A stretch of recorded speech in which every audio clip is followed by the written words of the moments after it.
Okay, the reading for this week is Tsubouchi Shōyō's seminal treatise, Shōsetsu Shinzui. The essence of the novel is the translation by transTwine, and you will have distributed to you both the original Japanese version, PDF of the text, and this translation by Twine. And for this video, I thought I would recite Twine's translation in full as quickly as possible. It's very long. So I'm not going to give too much commentary as I read it. I'm just going to go through it. And just keep in mind that this work has been long considered a very important break in the history of modern Japanese literature. It sort of represents a break between the old literature of the late Edo period, the mid-19th century and so forth, and the new modern age. That's the standard interpretation that has long been given of this text, but it's things are a bit more complicated than that narrative that's usually presented, and several scholars in the last few decades have been challenging that narrative and saying that there's more overlap between pre-Meiji literature and post-Meiji literature, that there's more ambiguity regarding Tsubouchi Shōyō's use of the word shōsetsu that doesn't equate fully with the novel in English or roman in French and so forth. So keep these things in mind as we read. But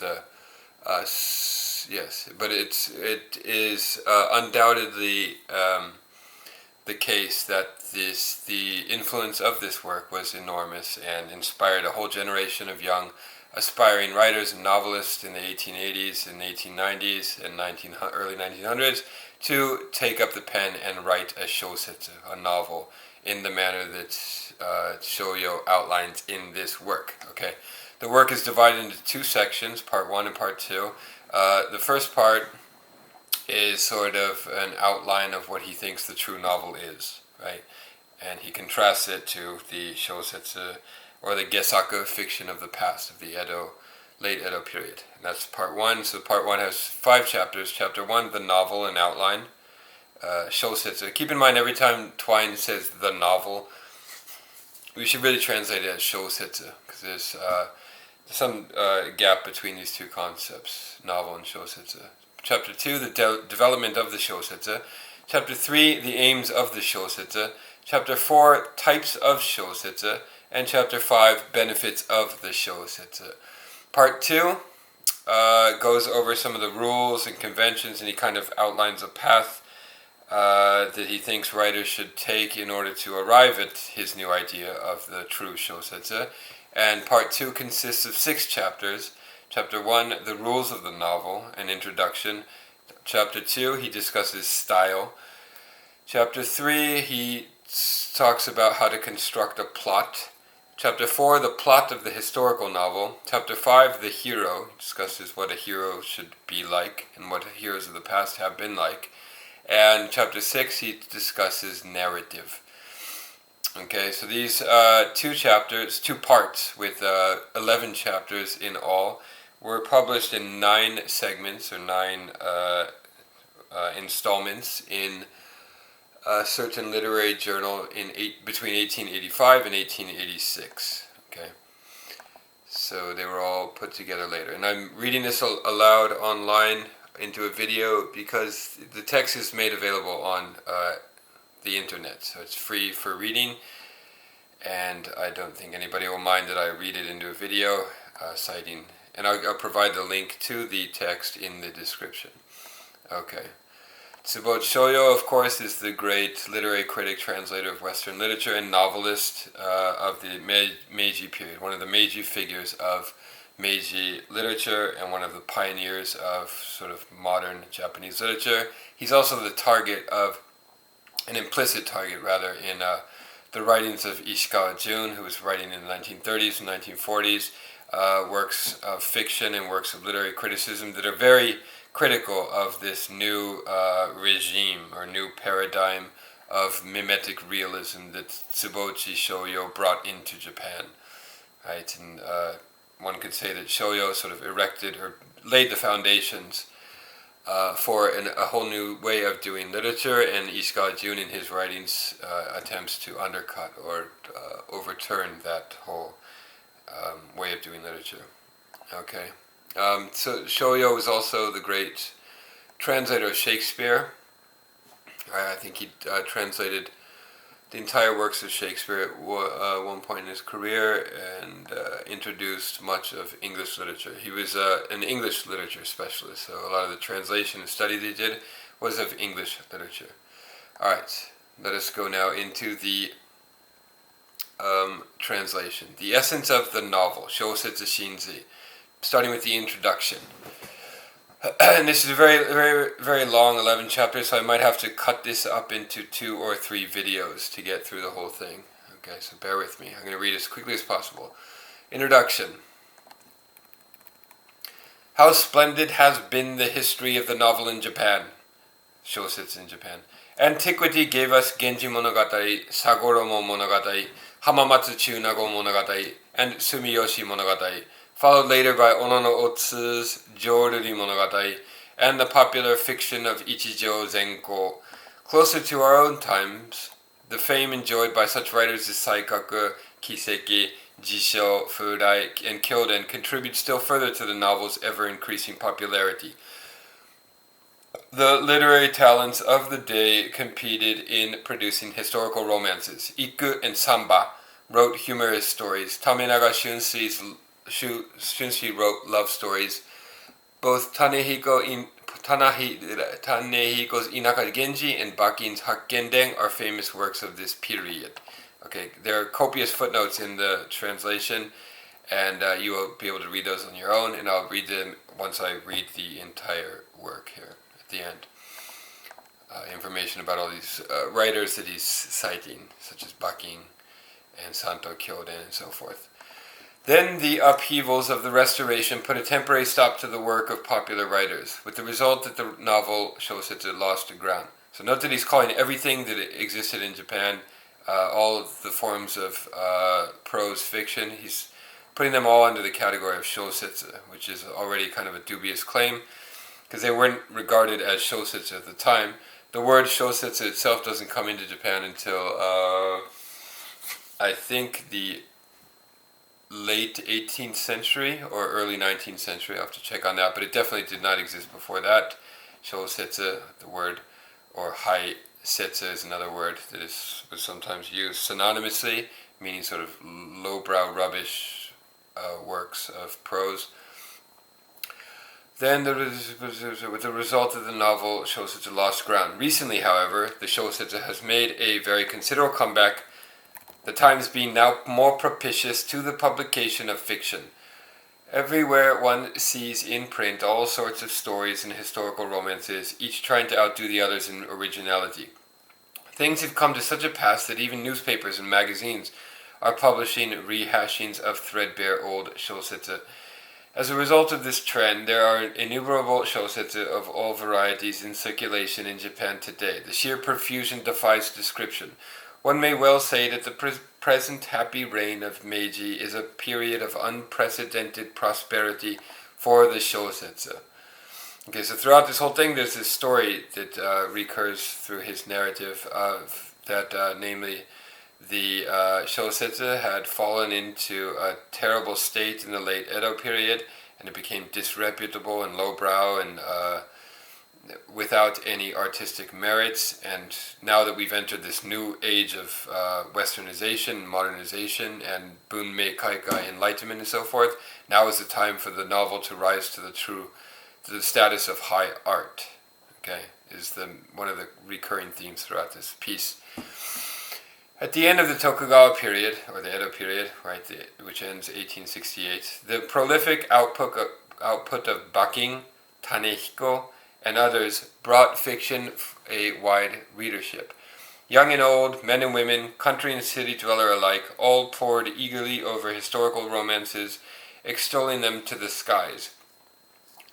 The popularity of the novel was still far from its present proportions, however, because readers in the early part of the century were to some extent connoisseurs who purchased and read only works of outstanding quality. Inferior novels rarely attracted attention, remaining in manuscript form, unable to enter circulation because they were naturally outclassed by superior works. Or if they did get to print, they often ended up as food for bookworms, rarely seeing the light of day. The range and numbers of books in those days were therefore no doubt rather more limited than at present. Today, all that has changed. How extraordinary it is that every novel or romance should enjoy the same popularity regardless of its quality, no matter how poor the tale or how vulgar the love story, whether it is an adaptation, a translation, a reprint, or a new work. This is indeed a golden age for all types of fiction. There is certainly no shortage of writers of popular fiction, but most of them write adaptations of other people's work. Not one can be called an author in his own right. Every recently published novel has been either a working of Baking or Tanehiko, or an imitation of Ikku or Shinzui. So underline these names. Baking, Tanehiko, Ikku, and Shinzui have already appeared 4 or 5 times, so underline their names. They're very important writers in the context of this work, late Edo period writers. Novelists of late have taken to heart the words of Li Yu. They regard didacticism as the main purpose of fiction and construct a moral framework within whose bounds they strive to devise a plot, with the result that even if they have not consciously set out to ape earlier writers, the restricted scope of their work nevertheless forces them along already well-worn paths. A deplorable state of affairs. So underline the word didactic, right? So one of the targets of this treatise is didacticism. He thought writers, and he's writing in the wake of the Seiji Shōsetsu that were very popular in the 1880s, that had an explicitly didactic or political message, and he was saying that true art should not be didactic at all, and he forced a kind of separation between didacticism, or politics, or social realm, and art as such, sort of aestheticist art. And from that separation you get Tanbishugi and so forth in the late part of the Meiji period. Poor writers are not solely to blame for things having come to this pass. On the contrary, a large share of the responsibility rests with undiscriminating readers throughout the country. In Japan, the novel has traditionally been seen as an instrument of education. Okay, so again, didacticism, kanzen chowaku is the word in Japanese, and he's writing against that idea that literature should be in the service of promotion of the good and the denunciation or condemnation of vice. It has often been asserted that the novel's primary object is to encourage virtue and condemn vice. Okay, kanzen chowaku. In reality, however, the only really popular stories are those which are sadistic or pornographic. Okay, so he's saying that in late Edo fiction, despite its claim to be didactic and to be encouraging virtue and condemning vice, is usually sadistic and pornographic and immoral. Okay, so this is one of the sort of contradictions that runs throughout his work. He's condemning, on the one hand, didactic literature, but he's also condemning literature that is not didactic, that is immoral or amoral, right? So we're not really sure which he's attacking more vehemently. Didacticism or sort of the pornographic or licentious elements of Edo fiction. Very few people even so much as glance at more serious offerings. Novelists lack self-respect. Okay, so he wants the novelists of the new age to puff their chests out and walk proudly and be proud of their art form and so forth. They are slaves to public opinion and puppets of fashion, falling over themselves to pander to the taste of the time, with erotic love stories and bloodthirsty period pieces, always following the latest fashion. Yet even so, they find it difficult to abandon the outward appearance of moralizing. In their determined attempts to accommodate it, they present a distorted view of human nature. Underline human nature, this is a key word in his work. The word in Japanese is ninjo, and Twine translates it as human nature. But it's more, a better translation might be human, not necessarily better, a more literal translation might be human feelings, human passions, the passions. A distorted view of human nature, the passions, misrepresent social conditions, setai, and devise illogical plots. Okay. Famously, he will say later in this piece that the task of the new novelist is to do three things. It's to describe as it is, or to mimetically convey or copy. Shajitsu, shashin is one of the words he uses, mohang, mosha, to copy three things, namely ninjo, or human feelings, human nature, setai, social conditions, and fuzoku, which means fuzoku, social mores and manners and mores, and so forth. So ninjo, setai, and fuzoku are the three objects of the writer's mimetic gaze and mimetic representation. Devise illogical plots. So badly do they bungle things that no mature, educated person can bear to read their work. Yet still they trifle idly with the novel, Shōsetsu, never discerning what its real object should be, and he believes that he knows what its real object should be, namely those three things I just mentioned, but only clinging obstinately to their misguided ways. The situation is utterly ridiculous, or rather utterly deplorable. I myself have been fond of Shōsetsu since my youth. Okay, so this is an important point. He's saying that he represents a total break from the Shōsetsu, the Edo Gesaku fiction. Nevertheless, he grew up on Edo Gesaku fiction, so it's in there. It's in his language, in his critical idiom. It's there whether he likes it or not, and many of his ideas that he draws, or that he articulates in promoting the new novel come from Gesaku, right? So you can't really make the distinction between earlier fiction, his earlier idea of the Shōsetsu, and the one he's trying to advocate here. There's some ambiguity between the two ideas. I myself have been fond of novels since my youth. For more than 10 years, I've frittered away valuable time on them whenever I had some to spare. But in doing so, I learned a great deal about both early and modern fiction.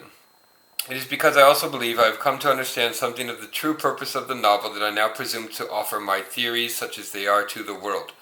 I hope that they will bring readers to their senses and at the same time enlighten authors, so that by henceforth planning the steady improvements of the Japanese novel, we may finally bring it to the point where it outstrips its European counterpart and shines together with music, poetry, and painting on the altar of the arts. Okay, so by this time, music, poetry, painting had already risen in status in the early Meiji period, but Shōsetsu was still regarded as something kind of lonely, and he wants to bring it up to the status of those other arts and to the status that it holds in the West. If scholarly and intelligent men everywhere will read and thoughtfully consider what I have to say, kindly passing over my shortcomings and looking with favor upon my words and the spirit in which they are meant, not only I myself, but Japan's literary world will be fortunate indeed. March 1885. That's the introduction. And now he jumps into the first part. Note that he added the inscription to this introduction written in the living room at Harunoya by Shōyō, the idler. So Tsubouchi Shōyō, keep in mind Shōyō is not his given name. Shōyō is an old Chinese or Taoist word. Xiaoyou, I think is the Chinese reading of that word, meaning an idler, right? Somebody who just kind of wanders around without any particular job to do. Harunoya Oboro was another pseudonym for the name of his house. Harunoya. Okay. Moving on, that's the end of the introduction. And keep in mind that part of the reason I'm reading this whole work is that so often literary history, this story of what literary history is, what it's all been, how it's developed and so forth, gets kind of extracted from little excerpts from texts that everybody talks about. So there'll be a 300-page novel and somebody in 1903 will comment on a certain passage that they consider salient from that text, and then the next person will comment on that passage as well, and then a whole story will evolve from that initial reading of that single passage, and the rest of the work, 95% of the work, gets ignored. But a lot of times people miss the importance of what is in those in that main part of the text, and they gloss over it. So it's very, very important that we always read the entire text when we read a work. And this is part of the problem that I have with the way literature is taught in Japanese high schools, for example. They read simply a bassi from a novel, for example, and they are made to comment on the bassi without having any understanding of the context in which that bassi, that excerpt, appears, right? So you can't make sense of the part without understanding the whole, I think. So it's very important that we always read a work of either criticism, literary criticism, or fiction, or poetry, or poetry sequence, or whatever it may be, from beginning to end. Part 1. And again, part 1 of this treatise is usually commented on and analyzed and so forth, but part 2 often gets ignored. But in order to understand what he's trying to do, you have to read part 2 as well, which we're going to do for this reading too. Part 1. Chapter 1, Shōsetsu, an outline. To explain what makes the novel, or Shōsetsu, art, we must first define the nature of art itself. And to do that, we must determine its basic principles, casting off popular misconceptions on the subject, which has long been surrounded by controversy. Most of the arguments advanced have been erratic and fragmentary. Only rarely has any one of them come to grips with the fundamental issues. An American scholar recently gave several lectures in Tokyo on the principles of art, in which he demolished a number of common fallacies. Okay, keep in mind that in the introduction we had several references to Edo writers, Edo period Japanese writers. In this section we're going to have references mostly to Western scholars, Western writers. Okay, so the context is shifted to the West right now. So an American scholar, there's a footnote there. I think he's talking about Fanulosa, but we'll have to check the footnotes later. Who was lecturing in Tokyo about the principles of art in the 1880s. Rather than burden the reader by going over the same ground again, I've decided, in the interest of brevity, to give excerpts from his lectures and to follow them up with my own opinions on their content. Okay, and his lecture excerpt is the following. Civilization is achieved entirely by the efforts of mankind. Human endeavor bears kinds of fruit, functional, providing only the necessities of life, and non-functional, meant to give pleasure and ennoble the character. It is the non-functional variety that we call art. The main object of art is therefore to ornament life, but it must not be concluded that as a consequence it lacks purpose, for does not anything that gives pleasure and enriches character fulfill a great need in society? Both sorts of undertaking are essential. The difference is that utilitarian labor becomes beautiful because of its practicality, while art has a practical application because of its beauty. The beauty of this penknife, for example, lies in its usefulness, while that painting of book is useful because its beauty inspires us. Looked at in this light, it is clearly the beauty a thing possesses that makes it art. So the lecturer is arguing that beauty, aesthetic value, has its own kind of practical purpose that is different from the practical purpose of other practical things. And then Shōyō writes, someone else who may have heard this and then developed the theme in greater detail said, and there's a footnote there, we'll see who said this, art is the mainspring of human development because its objectives are to give pleasure and to ennoble character. Because it pleases, it creates a climate of friendship and warmth among men. Because it has a refining effect on character, it subdues envy, greed, and cruelty. Given material expression, it takes the form of the exquisite elegance and artistry of painting, poetry, sculpture, and lacquerware, revealed through voice and posture, that of the serenity and passion of poetry, music, and dancing. No one encountering its manifestations can fail to become slowly aware of great concepts of nobility and purity. This is what I mean by saying that art is a mainspring. It is the true source of a nation's civilization. Surely it is of the utmost importance to society. Okay, so he takes these two quotes as his basis for his theory that he's about to outline now. As these two scholars say, art is indeed the catalyst in human development, but I think perhaps their logic is not entirely correct with regard to the principles which underlie it. I propose now to state my reservations in my own discussion of the point. As art in itself has no practical use, one expects its aims to be only to give pleasure and to achieve a transcendent beauty. Its perfection may inspire the beholder to forget greed and cruelty and rejoice instead in nobler thoughts, but this to me is a natural side effect rather than an aim of art. Okay, underline this line, this is important.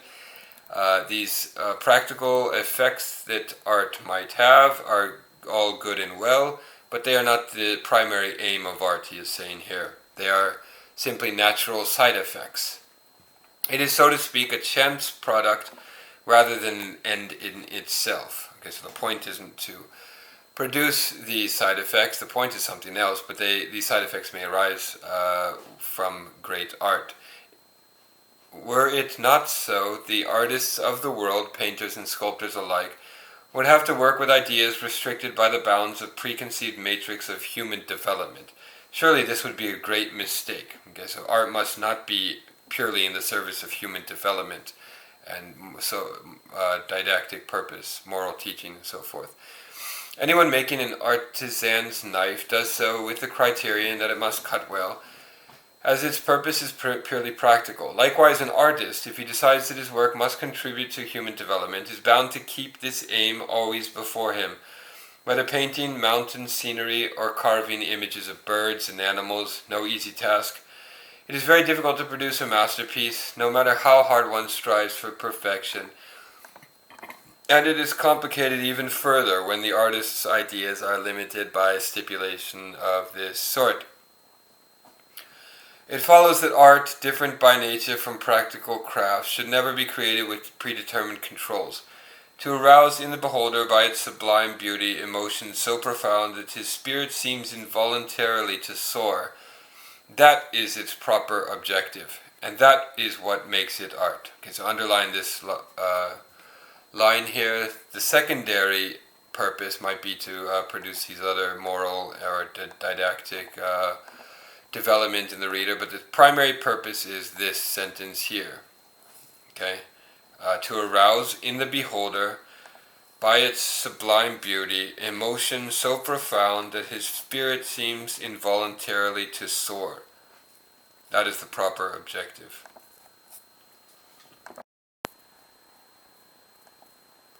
To beget nobility by its elegance and integrity, by the excellence of its concepts, so that man's nature is bettered in the process, is an incidental effect and not its true aim. Okay. So we have true aim, the true purpose of art, and then the incidental effects. He's making a clear distinction between the two. Leaving the word aim aside, we may say that art is, by its very nature, something which gives man pleasure and improves his disposition, but it would be a mistake to make too much of these characteristics. The point may seem trivial, perhaps, but I state my case for thinking men to consider. It will not do to group all forms of art together under one heading. They may be loosely divided into two categories: the visual arts of painting, sculpture, inlaid woodwork, weaving, copperwork, architecture, and landscaping, and the abstract arts of poetry, music, and jōdori, puppet drama. The appeal of theater and dancing lies in their combination of the qualities of both groups. They bring poetry and jōdori to life, enriching them with charms and music. Small wonder they have always been universally popular. The forms taken by art are many and varied, as outlined in the preceding paragraph, but their aim is always the same: to please the beholder both visually and emotionally. The appeal of some is by their nature directed chiefly to the mind, of others to the ear. The visual arts, for example, where form is paramount, set out to attract the eye. Music and song, the ear, and novels, poetry and drama, the mind. In the execution of visual arts, therefore, attention is lavished on color and shape, while in that of music and song, voice is the central concern. Because poetry and drama appeal to the mind, they focus not upon color or sound, but upon human emotions, which have neither shape nor voice. The ancients, in speaking of a poem as a verbal picture, were lauding the ability of poetry to open our eyes to the details of those things not easily seen or painted, and nothing in the world is harder to capture on canvas than man's passions, ninjo. A superficial portrayal of joy, anger, love, malice, grief, fear, or greed presents no particular difficulty, but it is more than a painter can do to plumb their depths. Okay, the passions above might be bonno in the original, actually, I gotta check. Many things are beyond even an actor to portray. Is it not true that in Japanese theater, those obscure passages whose meaning is hard to convey through stage dialogue or mime are performed with an additional chobo accompaniment? There's a footnote there. Surely this alone is enough to illustrate the strengths of Joruri. Okay, note that he is fond of Joruri. He says positive things about the Joruri puppet theater of Chikamatsu and so forth. Our tanka, or waka. Tanka is synonymous with waka. Our waka and choka poetry, by comparison with Western poetry, are very simple.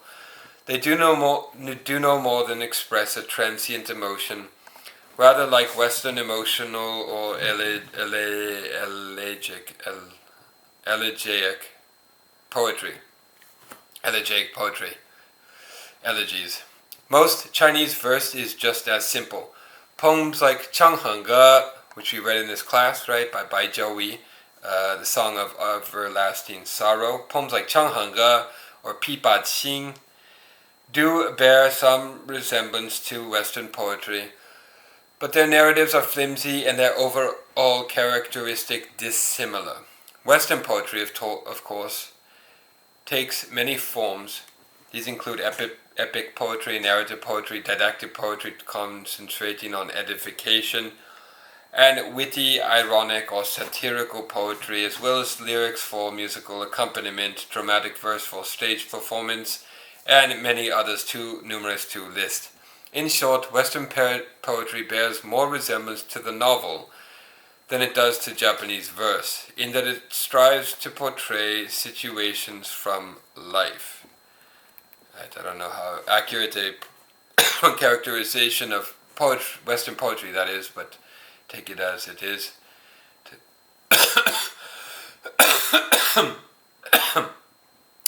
Tanka and chokai, it must be said, belong to an earlier backward age, not to the civilized present. I do not mean to disparage our own product, but human nature does necessarily change and become more complex as the result of the expansion of knowledge brought about by cultural development. Where once a mere 31 syllables, right, 57577, sufficed to reveal the thoughts of our unsophisticated ancestors, today those of modern man cannot possibly be encompassed by so few syllables. Poetry of this kind, namely tanka waka, that cannot portray other situations because the limited number of words at its command enables it to deal fully only with the emotions, does not realize its full potential, and is thus not the artistic equal of Western poetry. Okay, so it's already clear at this point that he does not really have a good grasp of Japanese poetry, traditional poetry, poetry of the Edo period, Matsuo Basho, for example. He's, I think, misreading it based on his own understanding of Western literature and his own biases of the time and so forth. So take all of his comments on Japanese poetry with a large pinch of salt. And he's thus not the artistic equal of Western poetry. So he's disparaging the Japanese poetic tradition here, based on a misunderstanding of what it is, I think. What a waste! Some time ago, the eminent scholars Toyama Yatabe and Inoue, dissatisfied with Japanese poetry, published Shintai Shishō. Any reader curious about Western poetry may form a reasonable idea of its outline by reading this, together with the new poetry published in Toyo Gakugei Zasshi and Inoue Sonken's long poem Kouzo Shiragiku. There's a note about that. The novel, Shōsetsu, may be described as blank verse, and as verse not restricted to a certain length. It is a serious mistake to take the superficial view that rhyme is the goal of poetry. The most important constituent of poetry is the beauty of its spirit. If a poem succeeds in mirroring both calm tranquility and peaks of excitement, it has fulfilled its proper function. Why should it be necessary to contrive trivial rhymes? Okay, so underline mirroring. This is a very key word in Shōyō's understanding of literature and aesthetics in general. He has a very mimetic or realistic idea of what the novel should be, what poetry should be. Namely, it should mirror the world as it is his sort of working premise. So whenever you see the word mirroring, to mirror appear, to reflect, to convey directly, those kind of words, to imitate, those words should be underlined. The great English poet John Milton long argued against the practice of using rhyme in poetry. He's referring to here. Remember, John Milton famously said, "Rhyme is the invention of a barbarous age." Milton, abandoned rhyme and began to devise long poems in blank verse. Prosody may have had considerable importance in the days when poetry was chanted, but not today, when we savor the excellence of a poem's content by reading it through silently. Okay, he's talking about this transition that occurred in the West and also occurred in the East, although it wasn't so big with Conburn. In the West, mainly, this transition from the days of orality, when you read everything aloud, to print, right? Moving print was invented and people started reading things silently more and more, and eventually orality died out, so that the only people reading things aloud now are me here on YouTube. Prosody may have had considerable importance in the days when poetry was chanted, but not today, when we savor the excellence of a poem's content by reading it through silently. Like color in painting, rhyme is non-essential. Okay? We may say, therefore, that it is both possible and also reasonable to class as poetry as an art and novel which exhibits a like richness of spirit. Okay, so he likes to define things, classify things in two categories of essential characteristics and non-essential. Rhyme is non-essential. The novel attempts to describe human nature and social conditions. Human nature, ninjo, human passions, and social conditions, setai. It should reveal what is obscure and give a realistic portrayal, okay, again a mirroring, mimetic phrase here, realistic portrayal of the mysteries of destiny in man's life by spinning the thread of an original idea into a skillful web of emotions and cleverly designing innumerable denouements from a myriad of mystery-shrouded beginnings. Okay, so this is very much in the spirit of the Bunmei Kaika, civilization and enlightenment, illumination of things, right? We are against darkness. Wherever we find darkness, we must bring it into the light, is what he's saying here. The perfect Shōsetsu is therefore able to communicate subtleties which neither an artist's brush, nor poetry, nor theater can properly convey. Because, unlike poetry, it is neither encumbered by prosody, the rules of poetry and so forth, nor restricted in length. And because, unlike painting and drama, it is so constituted as to appeal directly to the mind. The novelist has ample scope to develop his ideas. Okay, so it shouldn't appeal to the body like a lot of late Edo Gesaku fiction did. It would arouse the body and so forth. It was licentious and full of allusions to sex and so forth. This, however, is the new novel, however, is more lofty in aim. It appeals to the mind, he says, which is above and beyond, over and against the body. Novelist has ample scope to develop his ideas. It is this which gives the novel a place in art. Ultimately, perhaps, it may even enable it to outstrip drama as the greatest of the arts. Okay, so his purpose is to raise the novel, the Shōsetsu, to the highest of all art forms. I propose now to flesh out my text by quoting from what is considered the most thorough of literary criticisms, Kikuchi Dairoku's translation, Shuji Oyobi Kabun There's a note about that. We'll confirm that later. Many types of writing fall within the sphere of poetry, and the difficulty of determining a standard common to all has long been known. The many prose compositions evincing lofty poetic sentiments are proof that poetry is not merely a matter of prosody. And how much more often is the reverse true? That rhythmic verse does not deserve to be classified as poetry. And another quote he cites, "I say there is a single theme worthy of the name of poetry, one that has never been absent from either ancient or modern verse and prose. It is social phenomena, the progress and current state of human affairs, subjects with an extraordinary power to stimulate thought.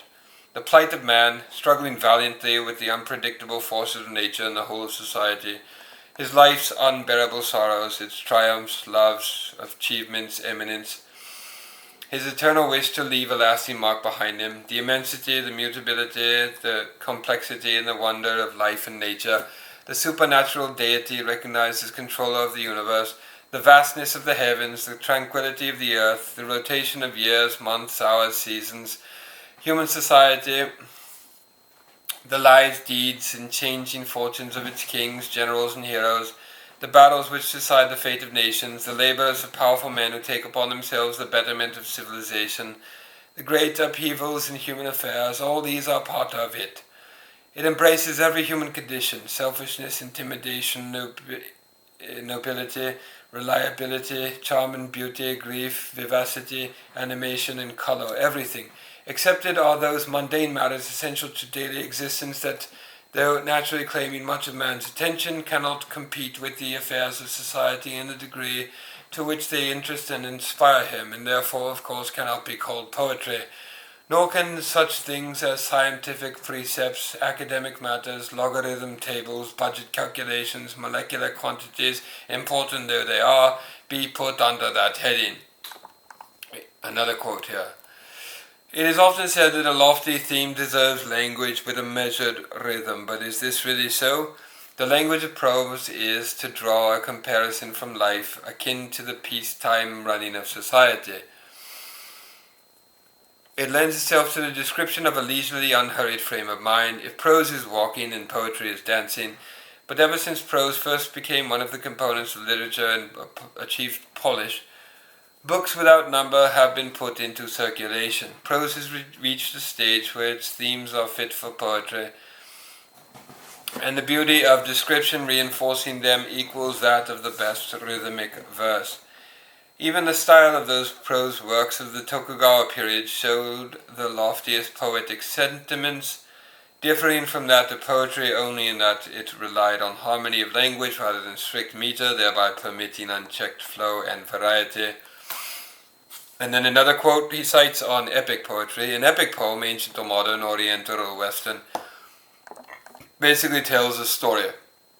Stirring tales of adventure, perils narrowly escaped, encounters with calamitous floods and fires, breathless suspense, circumstances heart-rending in the pathos, love stories passing through troubled beginnings to happy endings, all transport the absorbed reader away from reality into a fantasy world. The material allows endless variety within the genre. The whole range of this type of literature, the development of its style from Homer to Virgil, and the transition from the medieval romance to the modern realistic novel, all warrant detailed discussion, but they are weighty themes which should be reserved for exhaustive treatment in a history of literature. I have not time enough to deal with them here. Works prized as modern specimens of epic poetry, however, are showing an increasing tendency to play down their tone and characterization the more closely to resemble life as it really is, so that the vicissitudes of their worlds and the everyday ups and downs of their characters seem both intelligible and natural to the reader. The fidelity of their portrayal of the demeanor and activities of men and women creates in him the feeling that he is intimately involved in an actual situation. If, when the situation happens to be one he has personally experienced, he reacts with pleased surprise and draws his own parallels, and if the writing is both realistic and highly pleasing, then no matter what the genre of the work, it deserves a high place. Defoe made good use of the style of epic poetry in writing his social exposés. Scott and Boulever-Lytton, okay, underline that name, these two names, Boulever-Lytton's I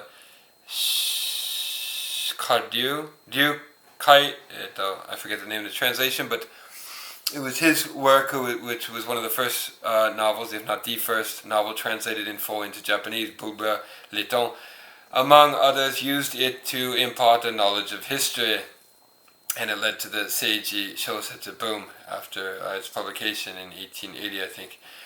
When a novelist aims to instruct, however, he is usually bent on moral instruction, and both this and other objectives can actually be attained by developing the art of writing in the epic style. But writing of that sort, necessarily committed to pleasing an endlessly capricious public, is completely subject to changing current fashions, ready or not, rational or not. Okay, that's the end of chapter 1. Now we have chapter 2. Not sure if I'm going to make it through this. Chapter 2, the development of the Shōsetsu, the novel.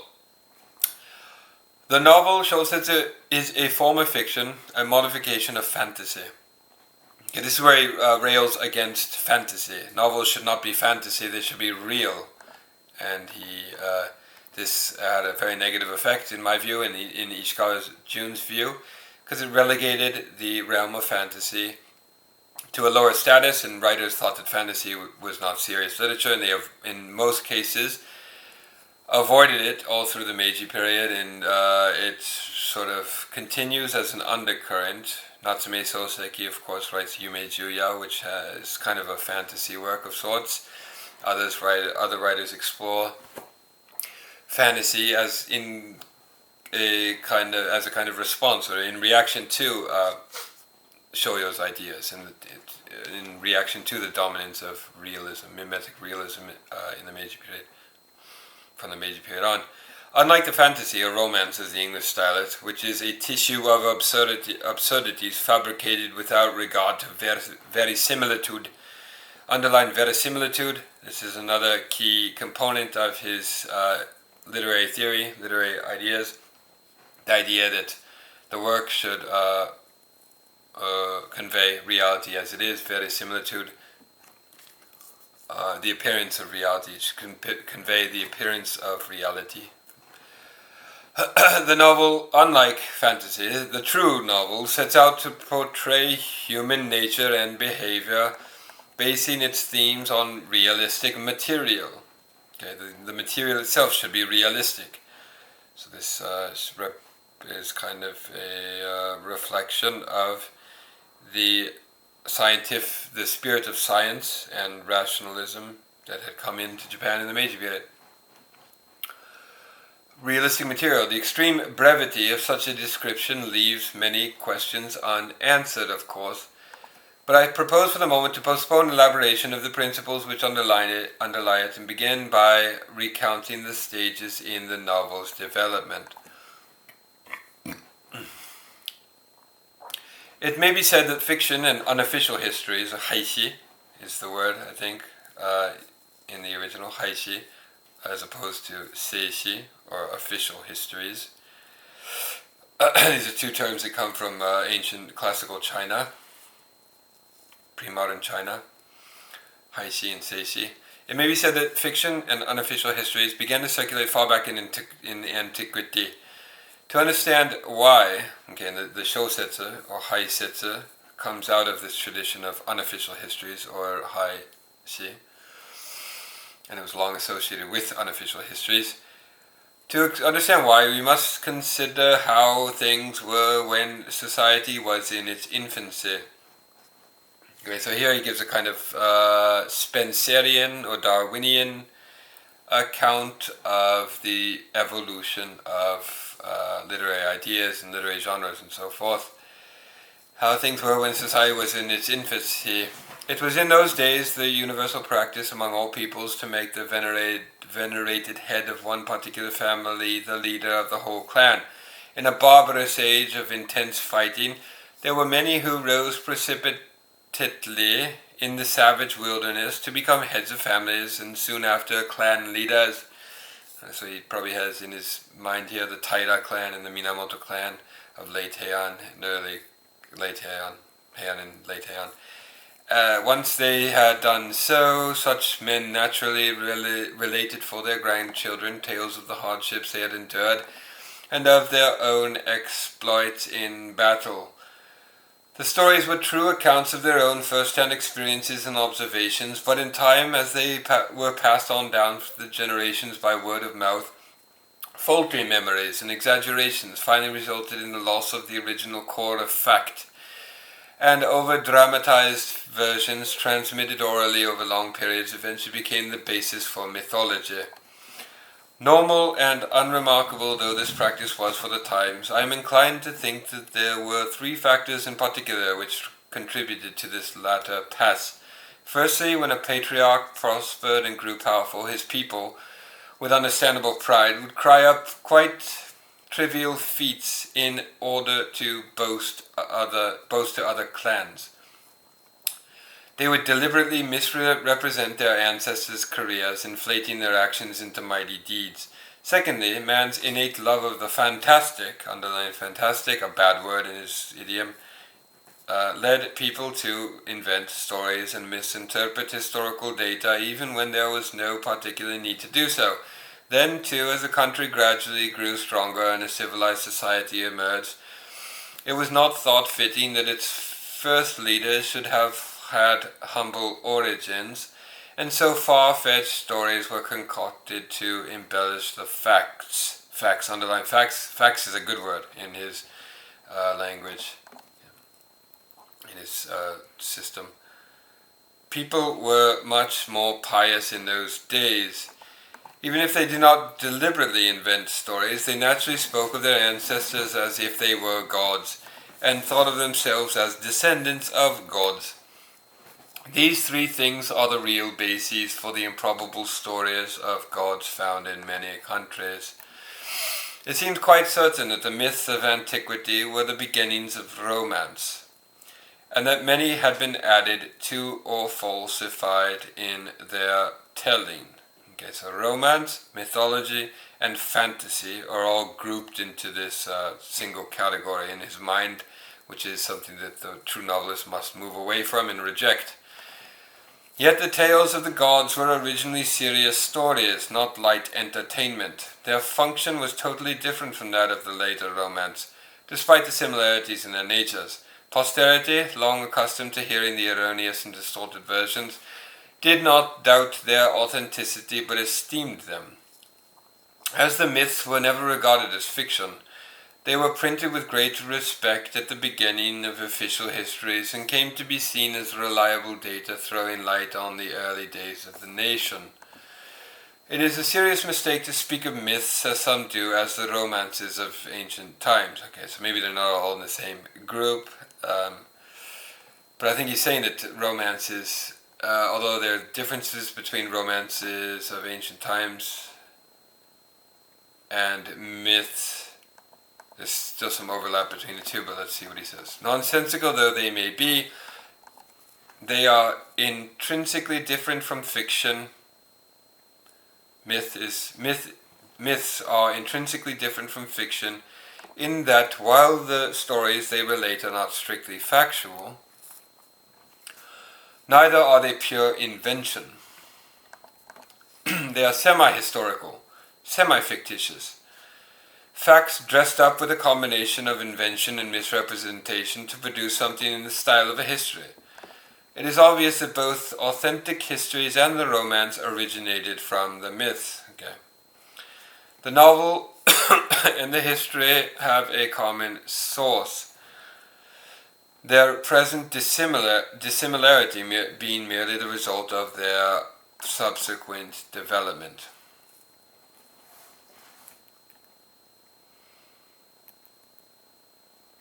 Okay, so originally there's this deep connection between the Shōsetsu, or the Heishi, the unofficial histories, and true histories. Okay, they have a common source. Through generations of prehistory, historical material was always passed on in song form, which in the Dark Ages before the advent of writing seemed the simplest and most convenient way of transmitting it with a minimum of error. The singers, wanting to be able to memorize and recite easily, naturally chose as smooth and fluid a diction as they could. Knowing that stylistic refinement and graceful circumlocution often catch the attention, they devoted much effort to clever phrasing. As the wording of those passages in songs which express emotion and usually full-bodied and elegant, the facts were often distorted for the sake of this effect. The chants thus became increasingly ostentatious and responsive to popular fancy, and in the process of veracity of their source material was much eroded. The veracity was much eroded until little resemblance to the original remained. In this transformation of mythology from a historical mold to a form of entertainment, the novel had its beginning. The Iliad by the great Greek poet Homer came originally from the sacred history of Troy, but I have heard that there are many discrepancies in the events it describes. Chanted romances remained in vogue for a very long time, even after official histories appeared in the wake of cultural development and the dawn of literacy. By that time, however, they were seen as entertainment rather than as channels for passing on important historical information, and nothing more than novelty was asked of them. Minstrels, eager to make a name for themselves, often used their own invention to expand the original ideas into outlandish stories. The true romance dates from this time, but the early version, being generally confined to a rhymed poetic style, resembles its modern counterpart of the fantasy, only in name and not in form. In time, the romance diversified into several forms. Some were humorous, others matter-of-fact. In wartime, they told military feats. In gentler times, of love and religion. Many Norman romances concerned deeds of valor, while early Saxon chronicles often had a religious bent. Japanese romances were different again. Sumiyoshi Monogatari, Ise Monogatari, and Murasaki Shikibu's Genji Monogatari dealt with love affairs, perhaps in response to the prevailing contemporary spirit of carefree frivolity. Okay, so keep in mind that when he's talking about romances in the context of the Japanese literary tradition, he's often referring to the monogatari form that appeared in the Heian period, and he has in mind the great examples of monogatari such as Heian Monogatari, Issei Monogatari, and so forth. Such was the admiration for the fantastic in those days then, that the instant a tall story written along such lines appeared, it was delightedly received with a total suspension of disbelief. Even patent contradictions of the facts were accepted and praised for their singularity. This led authors to strive actively for novelty, polishing up their writing and trying hard to devise outlandish plots. Okay, outlandish plots, underline this is a bad word in his literary system. Yet, because they wrote in order to satisfy public demand, they could know nothing of such things as the real purpose of art. Okay, so the ancients did not know art as we know it today, he's saying, this lofty Western conception of high art. Right. Flights of fancy, a bad thing, underline that. Flights of fancy unrelated to the truth. Truth is a good thing, right? Truth is the, unrelated to the truth, went beyond being merely acceptable to being a matter for pride. No doubt the readers loved it. As civilization developed further, however, people grew tired of fantasy, and the popularity of the romance declined. It was succeeded by the novel proper. The steps in the development of which I shall discuss later.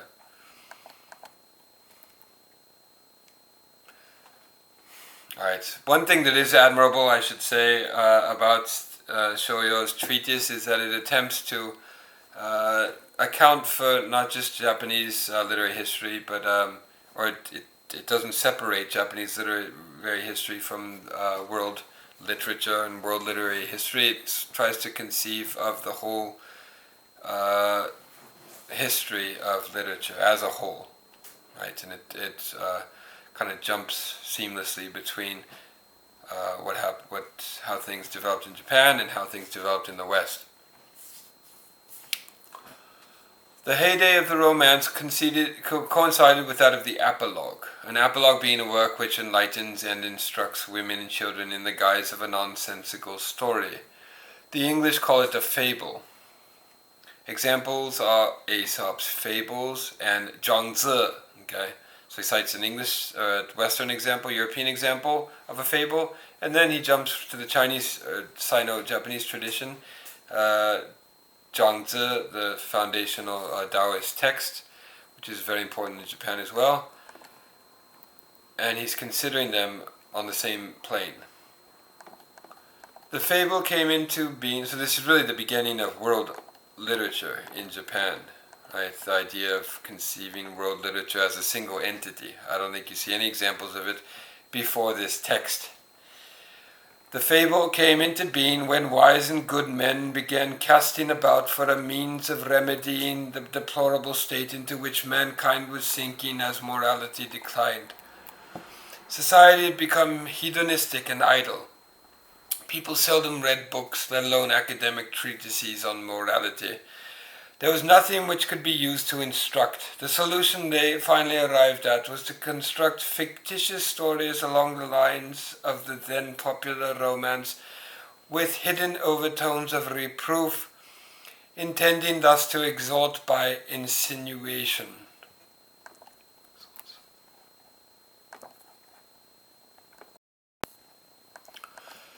The romance and the fable accordingly resemble each other in form, though not in substance. The former aims to entertain, the romance monogatari, and aim to entertain. The latter, the fable, aim to admonish. A fable is an instrument of Buddha, so to speak. Its plot, not being the main issue, is simple. Taken at face value alone, it is thin and insipid. When we read it closely, however, and appreciate its depth, we perceive in it a subtle epigrammatic point. Okay, allegory, right? So fables can be read allegorically. Monogatari or romances cannot be read allegorically, I think is what he's trying to say here. Saru kani kassen, momotaro, shitakiri susume, and kachi kachi yama are all fables. That is, they can be read allegorically. On the face of it, their stories seem trivial, but on a deeper level they have profound significance, namely allegorical significance, although he does not use the word allegory, or gui in Japanese, guwa, tatoebanshi here. It was inevitable then that as cultural progress continued and society reached a state of civilization, the fable too would change and develop further. Next came a swing away from the fashions of the past toward extravagance and luxury in all things. As human knowledge expanded, the fable, too flimsy and insipid, could no longer be read with pleasure. Particular masterpieces like Zhuangzi were kept in circulation by discerning men who valued them, but in others less outstanding, the admonition which was the whole point of these works gradually lost its sting, because scholars already possessed of an understanding of moral philosophy from the writings of the sages had no need of instruction. Okay, so fables like Zhuangzi are kind of training wheels for moral instruction. Once people have imbibed or processed these moral ideas, they no longer need the training wheels and can just take them off and throw them away. They simply enjoyed the cleverness of the construction or the skill of the writing. Inferior works were relegated to the status of nursery tales or female amusements, no more than playthings, and their intended exaltation was lost altogether, for children took notice only of the story and remained completely unaware of any hidden allegorical import. Saru Kani Kasen and Shita Kiri Misusume, for example, each contains something of a moral, yet 90% of the mothers and grandmothers who told the stories to children did not realize it. They thought of them as no more than ordinary fairy tales, and so, this being all in the nature of progress, the fable gradually lost ground and was replaced by the allegory. Okay, so here we get the allegory. So what he was describing before this was sort of the proto-allegory. Okay. An allegory, gui in Japanese or guwa, I'm not sure which of the two terms he uses, we'll have to check that later. An allegory is a type of fiction having a twofold plot, a surface story and a veiled, subtler level of meaning. That's a pretty good definition of an allegory. A typical example is the famous Shōsetsu. On the surface, Shōsetsu seems no different from the ordinary run of romances, monogatari, but closer inspection reveals its deeper implications. The reader becomes aware of a kind of secondary plot, profound and wonderful, in which recondite principles of Buddhism may be perceived. Other works such as Bunyan's, okay, so he's jumping again between East and West with great facility.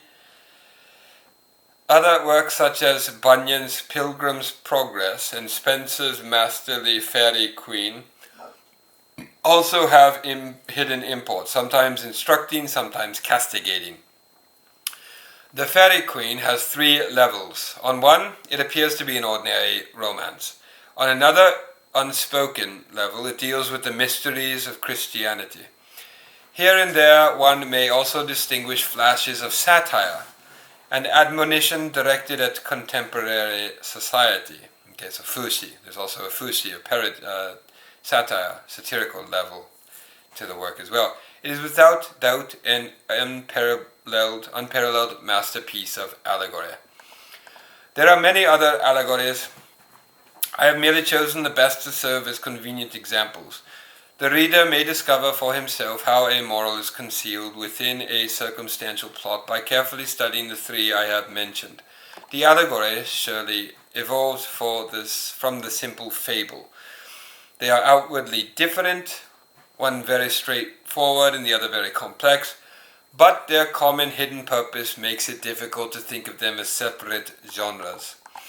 In time, as human knowledge expanded, fashions in clothing and furniture inevitably changed, and taste in popular literature swung away from the unsophisticated to the fanciful and complex.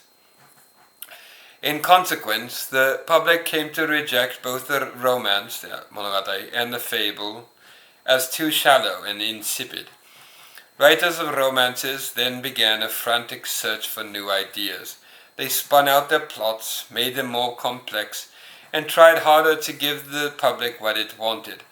The popularity of the fable, meanwhile, continued to decrease until it was no more than an amusement for women and children. Okay. Onna godomo is a word in Japanese, usually used disparagingly about something having low value, being of value only for women and children. You see this phrase a lot in Tsubouchi Shōyō's writings. Take note of this sort of misogynistic tendency that was very prevalent in the Meiji period. When even its original purpose was forgotten, when the fable's original purpose was forgotten, it gradually lost ground until it disappeared entirely. Yet, as the efficacy of veiled exaltation had not passed unnoticed, and there were grounds for not abandoning this expedient altogether, talented writers attempted to integrate it into the romance, thereby opening the way for the didactic novel. Okay, this is a new genre that appears on the scene in his sort of Darwinian or Spencerian account of the history of all of world literature. The didactic novel is the next one that appears.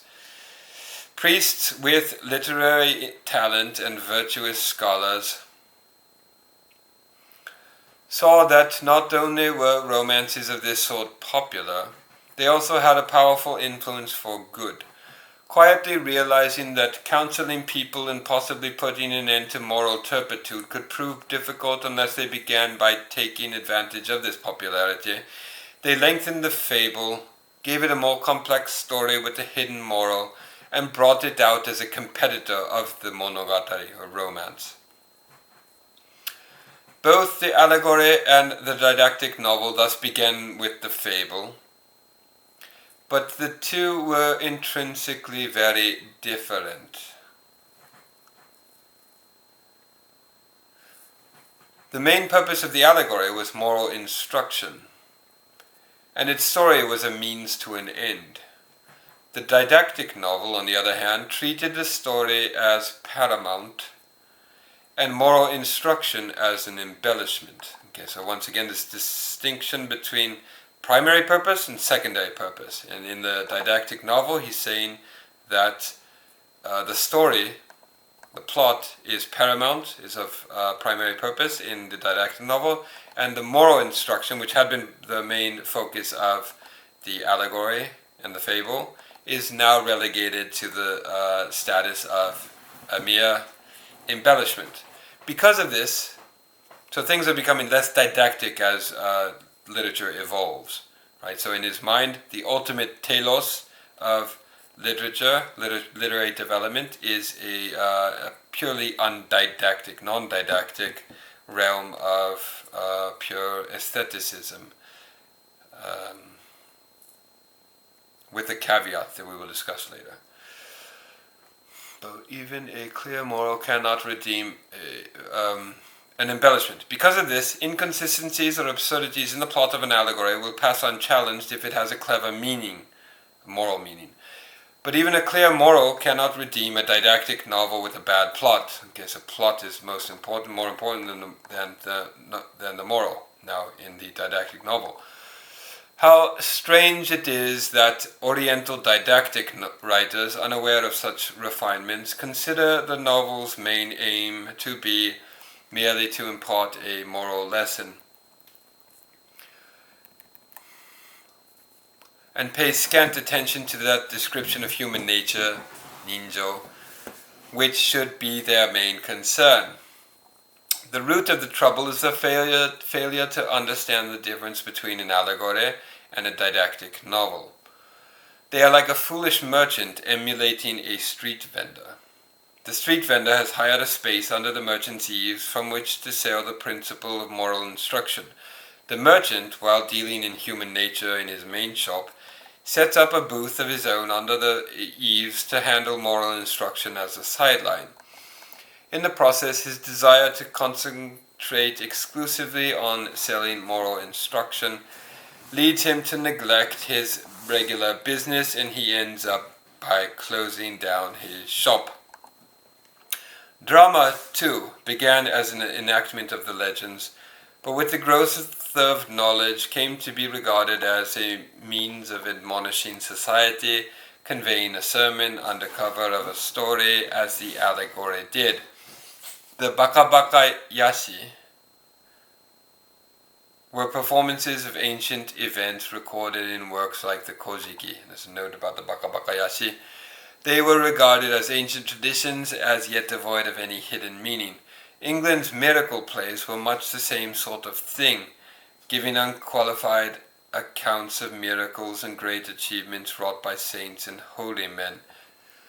So again, here he's making connections between East and West, saying that they're not as distinct as one might have thought previously. Later, the morality plays were different. They were dramatizations of allegories. There is, of course, much more to be said about the development of drama, but as it is irrelevant to this present discussion, I shall not include it here. I shall say only that the theatre at its inception was very similar to the romances in that its sole aim was novelty. With the development of a more advanced stage of civilization, however, it gradually turned from fantasy and absurdity to ordinary simple subjects and then assumed a didactic intent. Thus, clearly, it is human nature and behavior that form the stuff of drama. Moral instruction is not its first consideration. It was inevitable that the romance, in a natural progression, should also turn gradually away from the outlandish plots toward realistic descriptions of society. So the monogatari too is turning away from outlandish plots to realism. So there's this whole underlying narrative of progression of both civilization and literary history, literature, the arts. Everything is progressing slowly, and as things progress, the romance or monogatari moves away from the outlandish plots of the past and toward realistic descriptions of society. So things are moving more and more in the direction of realism, so that the ultimate implied telos of Shōyō's theory is perfect realism. Right? That's where we're headed, and that's where we must head, is sort of the main message of this work. In an era of semi-civilization, however, when man's nature was base and his taste limited in its aspirations, authors lacked pride in the courage of their convictions. Their work followed the dictates of conventions, and they were far from comprehending the true essence of the novel, which I am elaborating here, is implied here. They strove neither to portray human nature, ninjo, and social conditions, setai, nor to admonish society, but only to win momentary fame by conforming slavishly to the current fashion. The people and situations described in their works were thus not the primary consideration of the romance, but merely the means of satisfying public demand. The hidden moral was an excuse, nothing more than a temporary expedient to stop intelligent men condemning the stories as worthless. As it was never the main aim, it was of course of little efficacy by comparison with genuine allegories. The novels popular in Japan since the early part of this century, the early part of the 19th century, have been on the whole just this kind of didactic novel and not real novels. So he's talking about the Sharebon of Santo Kyoden, for example. He's talking about the Ninjo Bon that became popular after the Sharebon. He's talking about the Yomihon of Baking and so forth. It is because of these Gesaku works that perceptive men criticize the novel as low class, destructive and unprofitable, and the novelist suffers as a result. Okay, so now he's turning his attention to the various licentious fiction genres of the early 19th century. When then will the true novel appear? What will set it apart from the romance, the monogatari? It will probably emerge when drama loses all its popularity. In the Dark Ages, people loved superficial novelty. Okay, think of novelty is very central, I should note, in Edo aesthetics, right? The idea of shiko and sekai, the point of writing, the point of reading, the point of enjoying art and so forth, was not that art was a reflection of the world in which you lived. Rather, it was that the art took the classical tradition, took stories that everybody was familiar with, or poems everybody was familiar with, and through a kind of clever use of novelty or a clever device, retold the story in a new contemporary setting. That was the main purpose of art, right? And he's criticizing that tendency in art in the early modern period. Their outlook being limited, they were wont to take an interest in and lavish praise on anything singular. So the idea of novelty, singular uniqueness, enough to attract their attention. These are not good things in his eyes. Moreover, human nature was not the same then as now. Our ancestors, whether angry or pleased, happy or sad, generally exercised no restraint in expressing their views. All their emotions were obvious from their bearing and expression. On the other hand, they made little use of the power of reason, being incapable of controlling the carnal desires, bonno, right, of the moment. So this is where he starts to take aim at carnal desires. He's saying that literature, the true novel, should not be didactic. He's saying it moves away from didactic. Nevertheless, it should be promoting the idea that one must control one's carnal desires. So there's kind of contradiction here inherent in his thesis. Even their inmost thoughts were visible in their faces or behavior, with the result that they were prone to eccentricities of all kind, laughable, reprehensible, pitiful, or detestable. They were impudent, vulgar types like Zendoku or Johachi. Notes about those two writers. And silly fools like Arinari, the clown Ariwara ya Narihira in Hime Kyo Futaba Ezoshi. Note about that.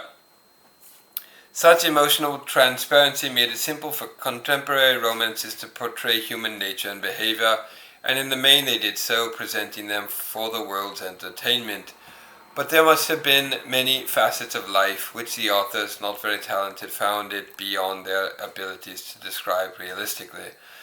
In such an era, it is usually drama which is the main vehicle for the detailed delineation of customs and emotions. Not only is its plot much simpler than that of the romance, and its artistic effect greater, its stage settings and the deportment and the dialogue of its actors also give it the power to bring staged emotions and situations to life. When a skilled actor performs an outstanding work by a great playwright, each movement, each smile, each scowl is true to life. True to life, important term here, underline it. Under his spell, the audience lose themselves in the play, laughing or crying like lunatics. Everyone knows how the masterpieces of Tsuruya Namboku and the great actors like Koshiro and Hanshiro move the townspeople. The romance of the same period, by comparison, is slipshod, absurd, and fantastic. It is shallow, steering clear of the subject of human nature, ninjo, and lifeless, like the ashes of the fire. Okay, so drama is superior to romance in this period that he's talking about. The tedium of its plot, and why is drama superior? Because it is closer to life. It is more realistic of the two forms, and therefore it is superior in his book, because realism is the ultimate aim of all art in his view. The tedium of its plot alone highlights the vast differences between the two. That is why all over the world drama prospered and the romance lost ground. Okay, so he's not talking exclusively about Japan. He's talking about world literature and its inexorable movement toward realism. Even so, nothing stays the same forever. Civilization continues to develop. Fashions inevitably change. Everything moves forward. As the human intellect also broadened with cultural progress, people began to develop a taste for show, which affected every detail of their lives. For the most part, the adornment was external, and human nature itself remained unchanged, but outward behavior altered considerably. The bizarre customs of earlier ages disappeared little by little as time passed, and intellectual growth led men to try to restrain their passions and preserve an unruffled demeanor, allowing neither anger nor grief to show. I should note here, remember that Fernlösa was introducing the ideas of Hegel in his lectures. Shōyō attended many of those lectures and possibly read some of the ideas of Hegel, so I'm beginning to sense this Hegelian understanding of history running through this treatise. Gradually, the way in which personalities and social situations were portrayed on the stage became incompatible with the trend toward less boisterous behavior, so that drama was no longer realistic. Rather than preserving that authenticity that is a property of the theater, it went a step further. In other words, instead of trying to reproduce something exactly as it was, it tried to be larger than life, to illustrate whether the subject of the performance is love or strife. Rigid verisimilitude is as unappealing as total lack of realism. Okay, so note that he's not a proponent of rigid verisimilitude. Right, this is something that Chikamatsu said about his works as well, about his Jōdori puppet plays. He's not aiming to accomplish rigid verisimilitude, but a kind of middle way between the two extremes of total realism and total lack of realism. Okay. The people of a civilized society find the story of Hinadori and Koga, or Oshichi and Kichisa, these are footnoted, we'll talk about that at the end, uninteresting because their own custom of keeping up appearances prevents them from freely expressing their feelings in front of a lover, however much adored. Nor does fighting amuse them. In the days of military government, with the ever-present threat of civil war, even private citizens picked up some knowledge of the military arts and practiced jujutsu. Faced with a sudden dispute, no doubt they challenged and fought their opponents in every possible way allowed by the rules. Since a real fight would have been interesting to watch, a staged version must also have held an attraction. Today, however, people merely brandish their fists, not following any prescribed set of rules. Their fights are boring to watch. Not only would a realistic reproduction on stage serve no purpose, it would also prove extremely difficult. To persist in staging real situations with photographic accuracy would mean that no one would waste his money going to see a play.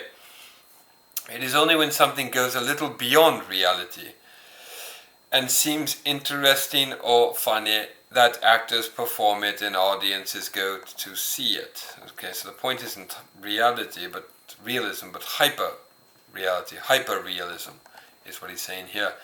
Thus, whereas the volatile people of former ages probably found everything in a play interesting because it was possible then to dramatize situations as they actually were, modern people find everything on the stage absurd. And as a result, there has grown up a group critical of drama's artificiality.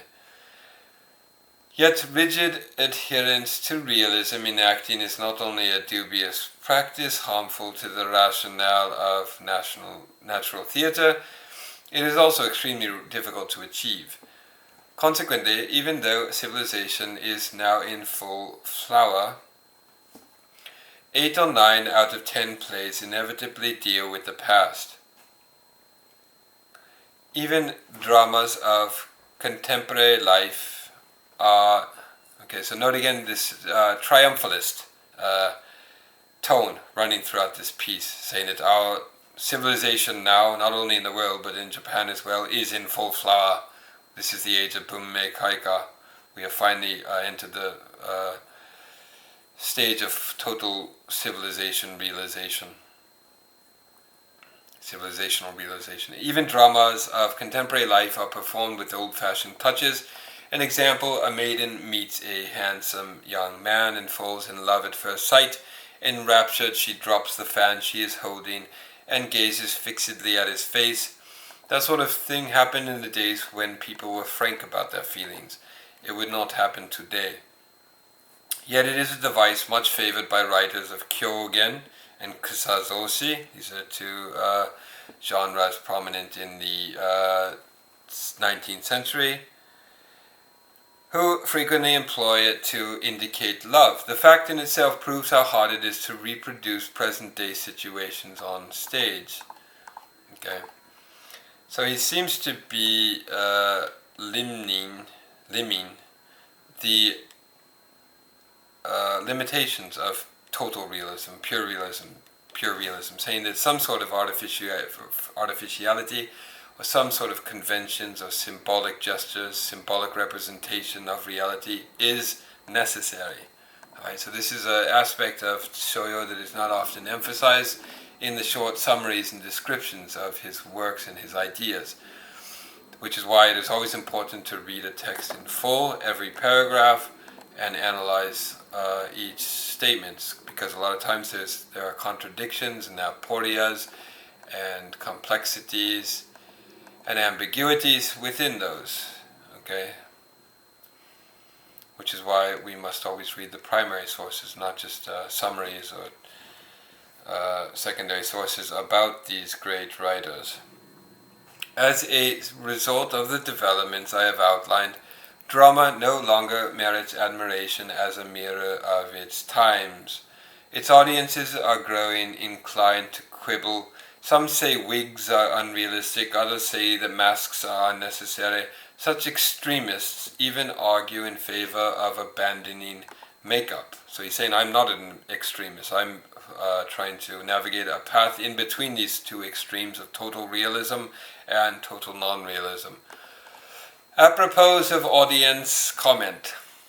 As a certain raconteur in Tokyo, raconteur of course is hanashika or rakugo in modern Japanese, contemporary Japanese, in Tokyo once pointed out, the taste of theater goers has changed considerably with time. Realistic performances, no matter what the subject, are enthusiastically applauded. People praise the subdued colors of Ichika Danjuro's costumes for their restrained elegance. Stage dialogue resembles ordinary speech, and shouts of approval greet the substitution of omoiire for words to convey a meaning. We'll look at the footnote later for omoiire. In years to come, probably, Danjuro and his contemporaries will play heroes confined to bed by illness and nap through several acts in the dressing room. He's being sarcastic here, of course, making fun of those who call for total realism. Who can tell, the humorist asked, whether public opinion might not swing in favor of cropped hair and unpainted faces on stage. He joked about how strange it is, and his words bear out my point. Okay, so they're both, the raconteur and Shōyō are both marking this position of total realism.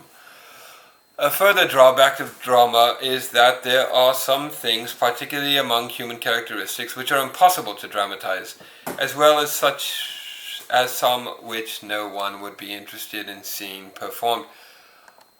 By the way, the joke about how in the future they will no doubt have plays where the actors are sleeping through the play reminds me of Andy Warhol's famous film Sleep, that depicts a man sleeping for 4 hours straight. So that's the kind of absurd endpoint that realism eventually reached, and Shōyō kind of saw that coming.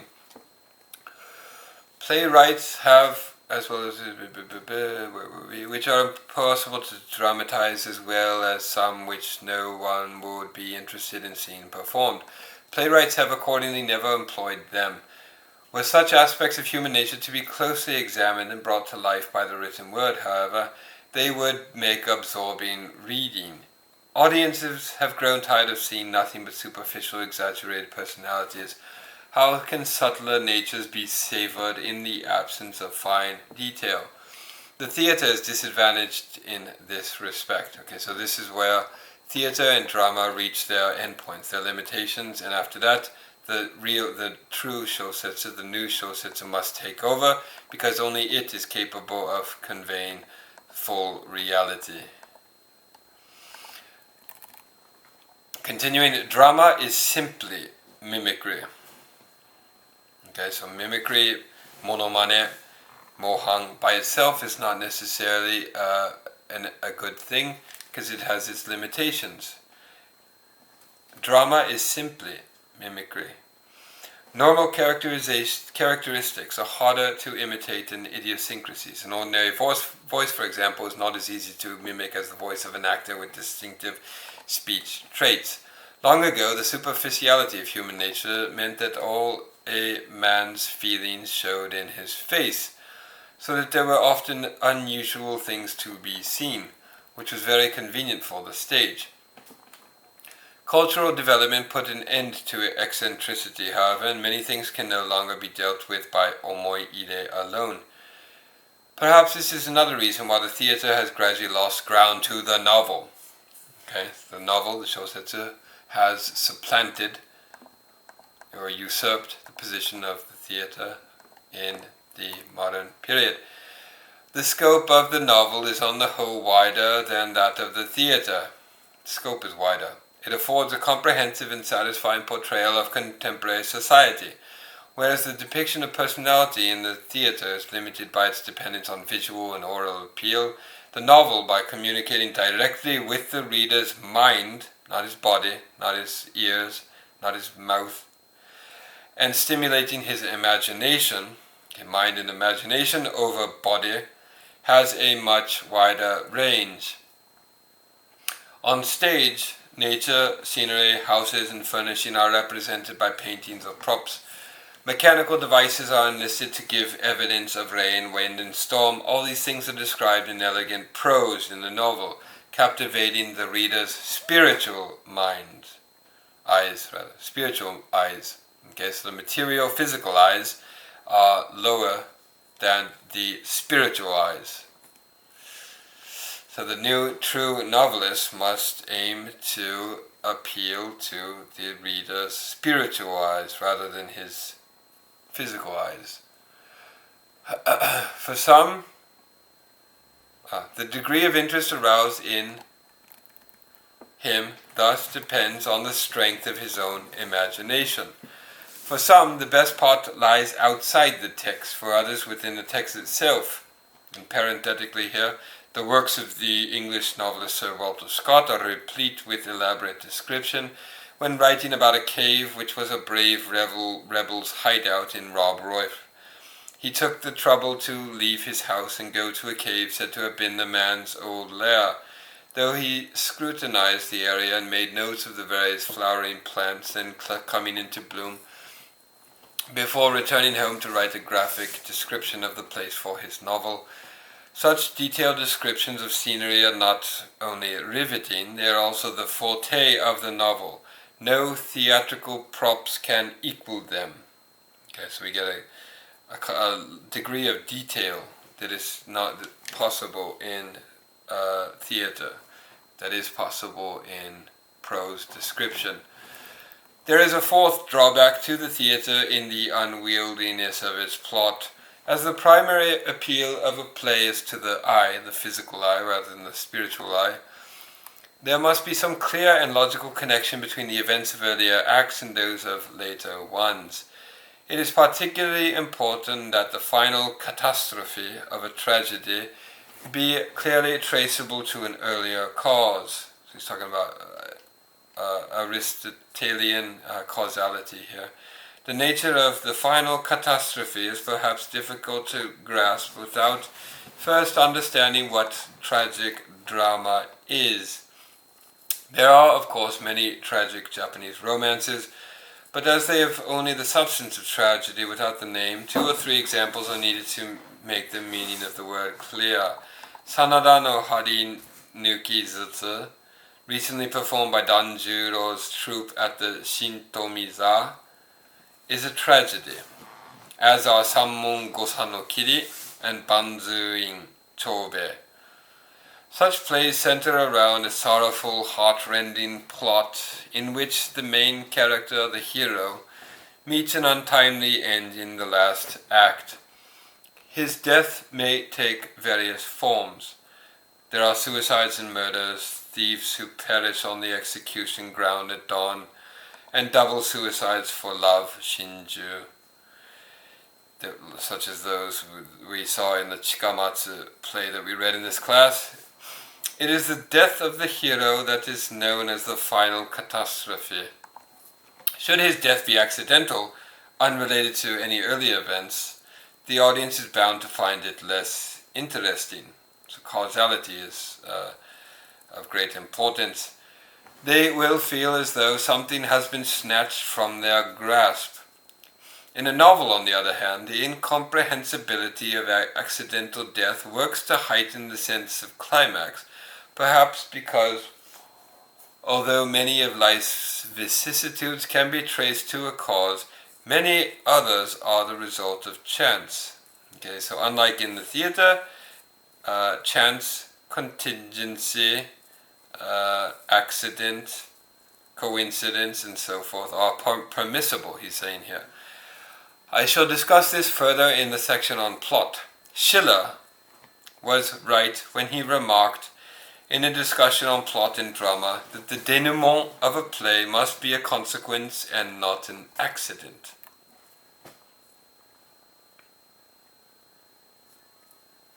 In drama, okay?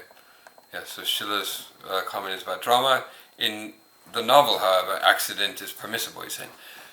Despite the novel's superiority to the theatre in the ways noted above, the novel cannot arouse people to the extent that drama can, because of course imagination does not have the same degree of impact as first-hand observation. So in terms of arousal, pure arousal, the drama is superior, theatre is superior. However, arousal is not so important, he will later discuss. But to disparage the novel, the Shōsetsu, for this reason is like classing a beautiful gem as rubble because of a small flaw. The idea is not even worth discussing. Through the ongoing process of evolution I have outlined, okay, so again it's Hegelian process of evolution that he's outlining, Hegelian or Spencerian, however you want to frame it, the novel will inevitably have its day of popularity. The operation of natural selection, however, natural selection, he's using explicitly Darwinian language here, note. The operation of natural selection, however, is not easy to defy. Macaulay once said of art that it was fated to die out as civilization progressed. The argument he advanced was well-reasoned, certainly, but it applies only to art rooted in the past and not to the novel, which has developed as an art form during the 18th and 19th centuries. Okay, so Macaulay was right. All art will eventually die out as civilization progresses, but not the novel, because the novel is a kind of sui generis form that exceeds art, and it will outlast art in the end for the reasons that he explains below. On Milton, Macaulay discussed in detail the reasons for the decline of poetry, yet those are the very reasons which make the novel certain to flourish henceforth. The romance monogatari has its origins in poetry, as I have already pointed out. Okay, so poetry is a kind of primitive stage in the evolution of art. Keep that in mind. Prose is the proper medium for the modern age. Poetry will eventually die out, or it already has died out in his view, I think. The romance has its origins in poetry, as I already pointed out. The two are very much alike, romance and poetry, which means there are bound to be common factors in their fall. If the true novel has qualities which allow it to replace the romance in the public's esteem, it ought also to have the capacity to supplant poetry among the arts. Okay, so the true novel will supplant poetry. Perhaps Macaulay was right in saying that the art of the past has gradually disappeared.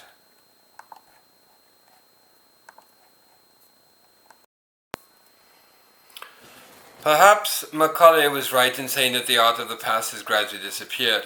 It is unlikely that even the glories of modern English civilization will produce another Milton, or the elegance of Italy another Virgil.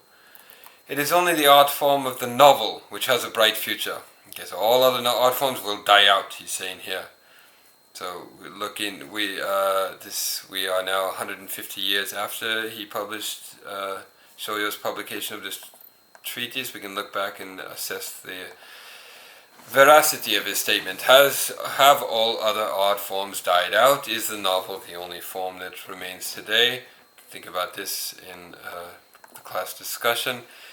It is only the art form of the novel which has a bright future. It would not be so difficult for another author bent on doing so to join the ranks of the many great authors, modern writers like Scott, Lytton, Dumas, and Eliot.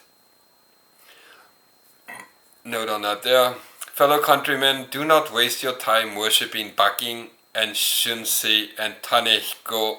This is an often quoted line here at the end of chapter 2, underline it. Fellow countrymen, do not waste your time worshipping Bakin, Shinzui, and Tanehiko, the three major writers of the second half of the Edo period, and trying to follow in their footsteps. Throw them away, saying, make up your minds to avoid stereotypes, reform the Japanese novel, and write masterpieces worthy of a place in art.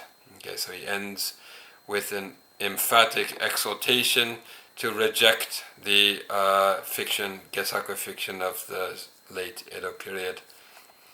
Alright, that's the end of chapter 2.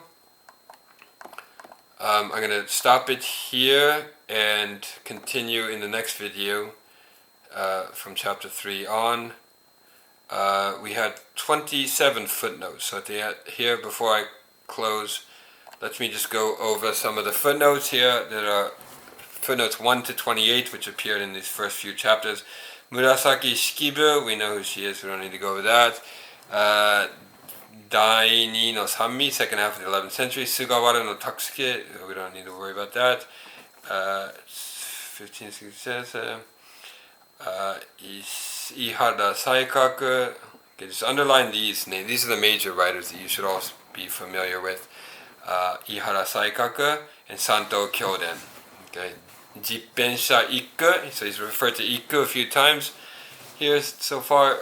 Underline Ikku and look him up and see what sort of Gesaku fiction he wrote. He's one of the main targets of Shōyō's critique, along with Bakin and Santo Kyoden, and Shikite Samba as well, and Tame Naga Shunsei, so we've had several references to him. These are all the negative examples, things that modern writers should avoid. Ryutei Tanehiko as well, Takizawa Bakin, who's the great Yomihon writer of the second half of the Edo period. These are all negative examples from okay. And yes, the lecturer who's was quoted in chapter 1 was in fact an Ernest Fenalosa, who taught at Tokyo University in 1881 to 1882, and who brought in the ideas of Hegel and Hegelian ideas of aesthetics, Hegelian ideas of history, and Kantian ideas of aesthetics as well, and which run throughout this work. Seiran, don't need to worry about that. Alright, Kidayu, okay. We don't need to go through all of these notes, you can do them on your own. And we will continue from chapter 3 in the next video. And again, I will make a study guide for this whole work in which we will review all of its main ideas and discuss them. And I will do a separate video about that after we finish these recitation videos. That is all for now. Goodbye.